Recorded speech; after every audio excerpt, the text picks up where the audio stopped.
ప్రియులారా, దేవుని మాటలు మనల్ని ధైర్యపరుస్తాయి, బలపరుస్తాయి, మనల్ని మళ్ళీ నిలబెడతాయి, కదిలిపోకుండా చేస్తాయి, మన ఎదుట ఉన్నటువంటి పరిస్థితులను జయించే మార్గాన్ని చూపిస్తాయి.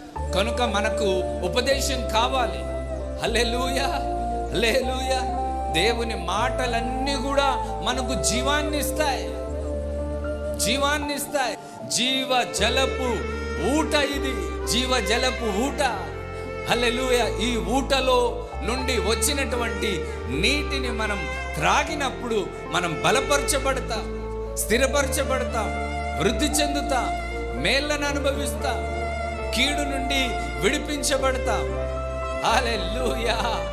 ధైర్యం వహిస్తాం, ఎటువంటి పరిస్థితినైనా ఎదిరించగలుగుతాం.